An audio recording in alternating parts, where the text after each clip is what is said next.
Bonjour à tous et bienvenue à cette présentation, à ce webinaire. Comment garantir la conformité des Mac avec Microsoft Intune et Jamf Pro?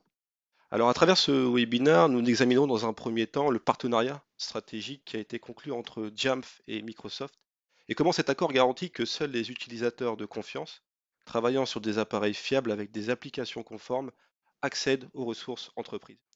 Alors ça répond surtout à une problématique qui a été liée à l'augmentation des données aujourd'hui hébergées dans le cloud et au nombre aussi croissant d'utilisateurs travaillant hors site. Alors pour ceux qui ne me connaissent pas, je m'appelle Ansigor Bento, je suis ingénieur système chez Jamf depuis maintenant un peu plus d'un an. Alors voici le plan que je vous propose aujourd'hui. Donc cette présentation va durer aux alentours de 30 minutes. Donc dans un premier temps, je vous ferai une présentation un petit peu globale de notre solution. Ensuite, on verra ensemble comment établir une identité de confiance entre l'utilisateur et un appareil. Comment Jamf Pro adresse l'accès conditionnel. Et je vous présenterai du coup une vidéo, une démonstration de l'expérience utilisateur du conditional access, de l'accès conditionnel avec Jamf Pro. Et on finira par une séquence de questions-réponses où vous serez invité à poser vos questions par chat. Donc vous pouvez dorénavant posez vos questions sur le chat, donc vous pouvez tout au long de la présentation commencer à poser des questions et on fera une revue ensemble à la fin de cette présentation. Jamf. Alors Jamf, notre objectif est d'aider les organisations à réussir avec Apple. Jamf est une société qui a été créée en 2002. On est à peu près aujourd'hui autour de 800 employés dans le monde. Et je vous répète, donc on est exclusivement réservé à la gestion des produits Apple. Donc on va partir du macOS, iOS, tvOS. Alors aujourd'hui, on a un peu plus de 13 000 clients qui nous font confiance et on gère dans le monde au global 9 millions d'appareils, tout type d'OS confondus. 8 des grandes, des 10, 8 des 10 grandes entreprises technologiques nous font confiance. On a aussi 15 des 25 plus grandes Fortune 500 qui ont la solution. 4000 écoles dans le monde à peu près, plus de donc 20 des plus grandes marques mondiales et dans les 10 plus grandes agences de publicité dans le monde utilisent Jamf pour gérer leur Mac. Alors chez Jamf, on s'efforce en tout cas à respecter ce qu'on appelle le 0D support. Alors qu'est-ce que c'est? Le 0D support, c'est cette possibilité de vous mettre à disposition les nouvelles fonctionnalités iOS, donc fournies par Apple, le jour même des montées de version. Alors que ce soit sur iOS, que ce soit sur macOS ou tvOS, chez Jamf, on s'efforce justement à faire le nécessaire et vous fournir justement ces fonctionnalités à la sortie de l'OS. Et ça depuis maintenant 2010. Jamf Pro justement permet la gestion des 6 piliers qui nécessitent d'être gérés pour pouvoir réussir, en tout cas un déploiement et l'administration de vos Mac. On va parler du déploiement zéro touch, donc la facilité aussi de pouvoir s'adosser sur le programme DEP pour déployer les Mac aujourd'hui dans votre organisation. La configuration des appareils, on le verra tout à l'heure, comment vous allez pouvoir facilement, à travers le self-service ou de manière automatique, pousser des configurations. La gestion de vos applications, soit des applications que vous concevez vous-même ou que vous pouvez aussi vous adosser au programme VPP, Volume Purchase Programme, pour déployer ces applications. L'inventaire étendu, donc cette possibilité de faire remonter énormément d'informations sur votre parc, d'isoler des Macs en fonction de critères spécifiques et d'appliquer des actions spécifiques. Le contrôle de la sécurité, on le verra tout à l'heure, et le catalogue self-service qui est l'interface utilisateur où chaque utilisateur est en capacité de pouvoir récupérer justement le contenu, ces applications qui vont lui permettre de travailler. Maintenant, nous allons parler de l'identité de confiance et surtout de quelles sont quelles sont les briques de gestion à respecter pour établir une identité de confiance. Et pour ça, on va prendre cette photo dans un premier temps. Alors, commençons par cette photo. Qu'est-ce que l'on voit? D'un point de vue administrateur, ce qu'on peut voir, c'est peut-être deux personnes en train de comparer des notes, d'échanger de l'information. Alors on sait qu'elles ne se trouvent pas dans un environnement de travail qu'on pourrait appeler de traditionnel. Ces personnes sont debout, elle travaille depuis un périphérique portable. Mais posons-nous aussi la question, d'un point de vue administrateur, ce que l'on ne voit pas. Alors, on ne sait pas, par exemple, à partir de quel endroit exactement il travaille. Il peut être dans une bibliothèque, on voit des portraits derrière. Ils peuvent être dans un endroit de coworking. On ne voit pas non plus si ces deux personnes sont de la même société ou peut-être collègues ou partenaires d'entreprises différentes. Et on ne sait pas non plus sur quel type de réseau ils sont connectés. Réseau Wi-Fi, est-ce que c'est un réseau sécurisé, réseau public, etc. Donc établir une identité de confiance, c'est tout cela. Donc ça combine plusieurs choses, ça combine plusieurs éléments. Déjà, l'utilisateur, le réseau et les appareils.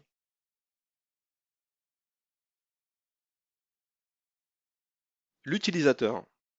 Alors suis-je bien la personne autorisée à avoir accès à ces données hébergées dans le cloud?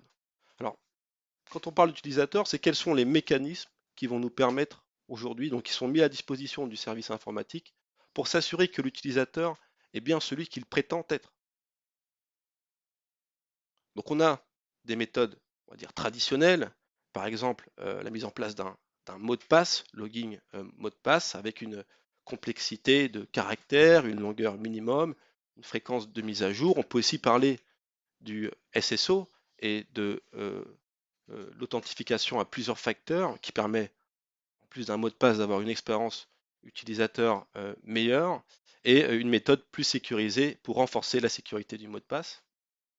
Et d'un point de vue utilisateur aussi, on utilise donc les certificats ou tokens qui peuvent être provisionnés à distance, renouvelés, révoqués en cas de faille de sécurité. Donc cela évite aussi aux utilisateurs de saisir typiquement leur mot. Maintenant, on va parler du réseau. Suis-je connecté à un réseau entreprise externe, sécurisé? Est-ce que ma connexion est sécurisée? Ou sur quel type de réseau je suis connecté pour accéder à ces données? Donc, ça peut être un réseau dans une entreprise, un réseau dans un hôtel. Donc, quels sont les moyens qu'on a de protéger un réseau aujourd'hui? Donc, on peut effectivement évoquer le Network Access Control, qui est un bon moyen de sécuriser les réseaux sur lesquels les appareils se connectent. On peut aussi parler des architectures, du pare-feu, contrôle du trafic, avec peut-être le fait de pouvoir bloquer des flux entrants, des flux sortants. On peut mettre en place des DMZ. Mais on peut aussi parler de proxy, qui est aussi un bon moyen de sécuriser un réseau. En gros, on fait en sorte de rediriger toutes les requêtes vers un filtre de contenu ou tunnel VPN ou par la mise en place d'un proxy. Donc tous ces éléments font partie des briques de gestion réseau qui permettent au service informatique une meilleure protection de son environnement entreprise. Maintenant, l'appareil, on va surtout s'arrêter sur quels sont les moyens utilisés aujourd'hui pour sécuriser un appareil, pour s'assurer que seuls les appareils qui auront accès aux données entreprises soient conformes et fiables. Alors comment sécuriser les appareils? Donc on peut effectivement mettre en place des solutions de gestion, tiens, pour justement sécuriser ces appareils et s'assurer que tous ces appareils soient administrés. On peut aussi euh, comment dire, parler, donc répondre à un standard qui permet aux organisations d'améliorer leur programme en termes de sécurité et de conformité. Par exemple, le CIS permet justement de vérifier un standard de sécurité ou alors le Security Technology Implementation Guide qui sont, on va dire, des standards qui répondent à des critères de sécurité et aident chaque service informatique à respecter un standard de conformité. Sur les appareils, on a aussi cette possibilité de gérer des appareils professionnels. On peut aussi parler du Bring Your Own Device, gérer les appareils donc, personnels, professionnels, et le Corporate Own Personally Enabled, qui est l'usage d'un matériel professionnel, mais avec une possibilité de l'utiliser de manière personnelle. Aujourd'hui, on va s'attarder plutôt à la conformité. Donc, on peut effectivement aussi, pour assurer cette conformité, euh, utiliser le contrôle d'accès, c'est-à-dire la possibilité de bloquer certains usages, et l'accès conditionnel. Donc l'accès conditionnel, c'est ce qu'on va voir aujourd'hui, donc comment sécuriser un appareil à travers l'accès conditionnel. Alors l'accès conditionnel, comment Microsoft positionne l'accès conditionnel comme un moyen en tout cas de sécuriser les données entreprises depuis n'importe quel appareil et depuis aussi n'importe où. Donc peu importe là où on se trouve, l'appareil est sécurisé. Alors qu'est-ce qui permet justement de garantir la conformité d'un appareil? Alors il nécessite de se poser trois questions essentielles. La première, est-ce que l'appareil est identifié? C'est-à-dire, est-ce que je peux identifier l'appareil sur lequel l'utilisateur souhaite accéder aux ressources entreprises? En gros, est-ce que l'appareil est reconnu? La deuxième question, c'est est-ce que l'appareil est géré?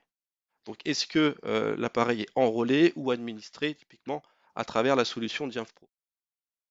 Et la troisième question, c'est est-ce que ce même appareil est conforme avec la politique de l'entreprise? C'est-à-dire, quelle est par exemple, la dernière fois qu'il s'est connecté à l'instance de gestion? Est-ce que l'appareil est chiffré? Est-ce que les applications anti-malware sont correctement installées? Ou est-ce que la politique de mot de passe est correctement appliquée? Donc, c'est seulement après avoir répondu positivement à ces trois questions que l'accès conditionnel autorise ou pas l'ouverture du flux pour accéder aux ressources professionnelles. Mais la question qu'il faut se poser, c'est comment, à travers Jamf, on va pouvoir aussi gérer les appareils non conformes, qui ne respectent pas le standard établi par l'entreprise. C'est ce que nous allons voir ensemble, comment Jamf Pro adresse aujourd'hui l'accès conditionnel. Alors déjà, je ne sais pas si vous avez peut-être suivi, ça a eu lieu en octobre de l'année dernière, le Jamf Nation User Group, GNUC, qui justement présentait l'accès conditionnel, donc Brad Anderson, qui est le VIP entreprise, client et mobilité chez Microsoft, qui a annoncé ce partenariat stratégique entre Jamf et Microsoft. Et cela a donné naissance justement à une solution automatisée de gestion de la conformité pour les Mac. Donc cette intégration avec Intune et Jamf Pro est disponible aujourd'hui pour tous les clients, partout dans le monde, et cela depuis notre version Jamf Pro 10.1. Alors l'intégration avec Microsoft Intune, donc, comment cela fonctionne? Déjà, il faut dans un premier temps que le Mac soit géré, donc que le Mac soit enrôlé et administré par Jamf Pro. Dans un deuxième temps, il y a un nouvel enregistrement qui est nécessaire, c'est celui auprès de Azure AD qui va permettre d'authentifier cet appareil. Il y a des données d'inventaire qui sont partagées entre Jamf Pro et Intune pour mettre en place et configurer le conditional access. Donc on verra dans le détail quelles sont ces données et à quoi elles servent.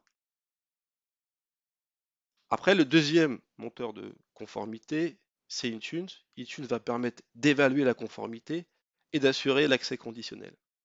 Et c'est Intune qui, par rapport au Mac, par rapport au statut, autorise l'accès aux ressources de l'entreprise ou dans un autre cas de figure, si le Mac en question n'est pas conforme, s'il n'est pas sécurisé et qu'il ne répond pas aux standards définis sur Intune, il est redirigé sur le self-service. Donc c'est une méthode de remédiation qui permet à l'utilisateur, à travers une interface qui est self-service, de remédier à cette conformité.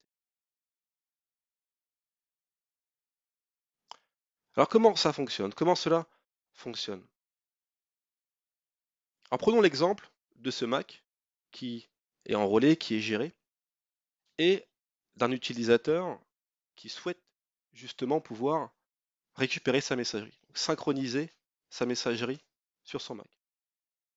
Pour cela, l'utilisateur va utiliser Outlook, donc il va aller cliquer sur son application Outlook qui est déjà installée. Il va être amené à ajouter son compte entreprise, donc sa configuration mail dans Outlook. Pour cela, il va avoir besoin de ses identifiants AD, donc il va aller rentrer son mot de passe. Et là, justement, le conditional access redirige l'utilisateur vers le standard de Microsoft pour finaliser et vérifier que le Mac est correctement configuré. On se retrouve sur le portail de Microsoft. Et là, on a un premier message qui explique que le Mac n'est pas conforme. On obtient des détails. Le mot de passe ne contient pas les caractères complexes qui permettent le conditional access. et on trouve une possibilité justement de résoudre le problème. En cliquant sur résoudre le problème, l'utilisateur est redirigé dans le self-service qui va s'ouvrir et qui va lui mettre à disposition dans Security and Compliance un moyen de remédiation. Donc en cliquant sur Change Local Password, l'utilisateur est invité à changer son mot. Cette politique s'applique sur le Mac et prendra effet au redémarrage.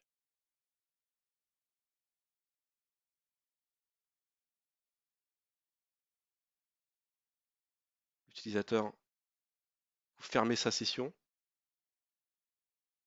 et au redémarrage de celui-ci, il sera donc conforme avec la politique de l'entreprise. Il y a une étape de changement de mot de passe qui a eu lieu. Au redémarrage, le mot de passe est changé. L'utilisateur ouvre l'application Outlook, se connecte. Là, le Conditional Access va aller vérifier la conformité du Mac. L'utilisateur rentre de nouveau son mot de passe, clique sur se connecter.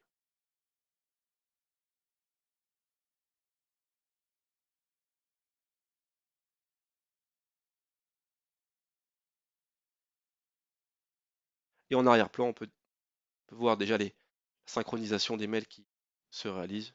L'utilisateur a bien accès au contenu de sa messagerie.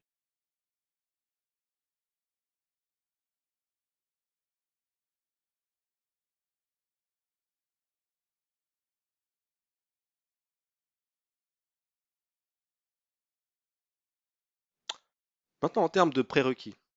Donc, qu'est-ce qu'il faut aujourd'hui pour permettre le conditional access? Donc, en termes de licence Microsoft, alors, ils sont indiqués ici. Donc, c'est E3, G3 et K3. En tout cas, pour plus d'informations, n'hésitez pas à contacter votre représentant Microsoft. Maintenant, comment joindre le workspace? Donc, quel est le prérequis aussi, les prérequis à obtenir pour pouvoir joindre le workspace de Microsoft? Dans un premier temps, on a vu que l'enregistrement était nécessaire avec Azure AD et Intune. L'application Compagnie Portal qui doit être installée, qui peut être aussi installée à travers l'application d'une règle sur Jamf. Le mot de passe est synchronisé avec le trousseau. Le mot de passe que l'utilisateur s'authentifie pour accéder à sa messagerie reste dans le trousseau d'accès du Mac. Et l'inscription Workspace est disponible via le self-service. Donc si les Macs ne sont pas encore inscrits auprès d'Azure AD Intune, vous pouvez mettre cette règle à disposition dans le self-service. Pas besoin de bind non plus au domaine pour pouvoir mettre en place l'accès conditionnel avec Intune.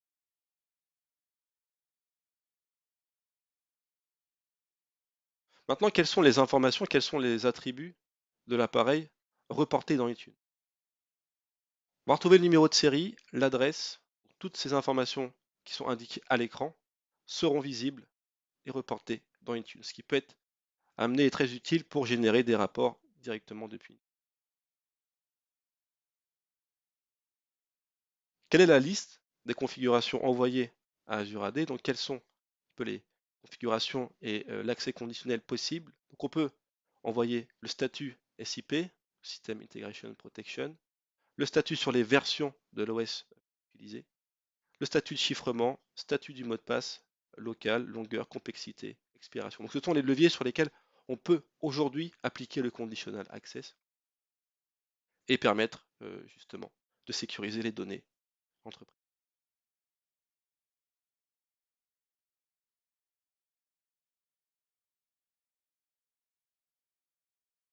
Récapitulatif. Alors comme on l'a vu tout à l'heure, l'intégration avec Microsoft Intune nécessite de mettre en place ce workflow et permet aussi de bloquer l'accès aux appareils non conformes et fournit surtout une méthode de remédiation via le self-service.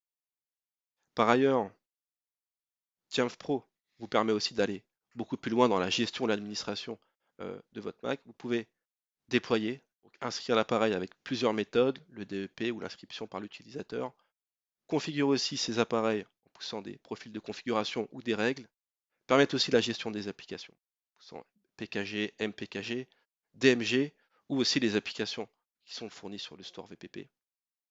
Jamf Pro permet aussi de faire remonter l'inventaire de votre parc, contrôler la sécurité et mettre à disposition, comme on l'a vu tout à l'heure, pour le conditional access, les profils, les règles de remédiation à travers le self-service.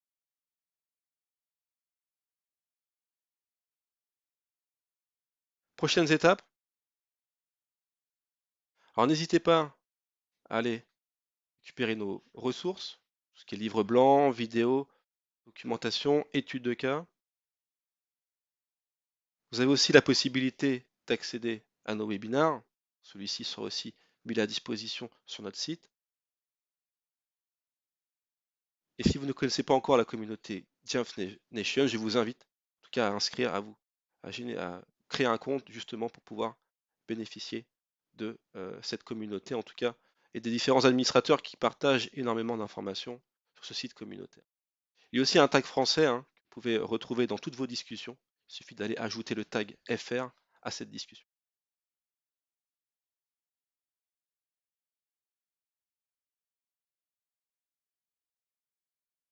Maintenant, ce sont les questions. Alors, je vois qu'il y en a quelques-unes. Alors, question. Est-ce qu'on a besoin d'être bindé pour profiter du conditional access? Alors non, justement, c'est pas un prérequis. On peut très bien justement bénéficier du conditional access de Microsoft sans binder le Mac en question.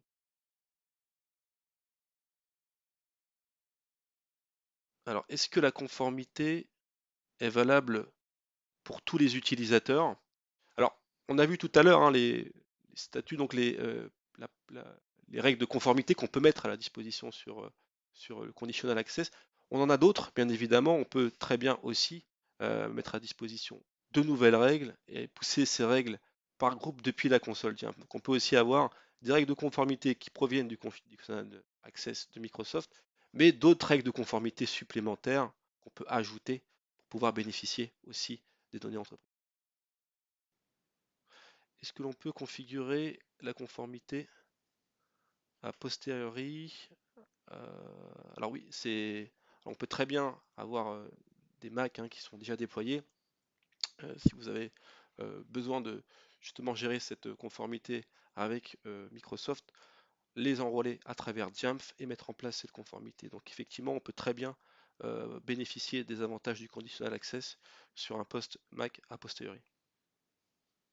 Ok, est-ce que j'ai d'autres questions? Est-ce qu'il y a un coût additionnel dans Jamf Pro? Alors non, hein, les licences Jamf Pro du coup prennent en compte le conditional access, donc il n'y a pas un coût additionnel à ajouter pour pouvoir bénéficier de l'accès conditionnel de Microsoft. Qu'est-ce qu'il y a d'autres questions?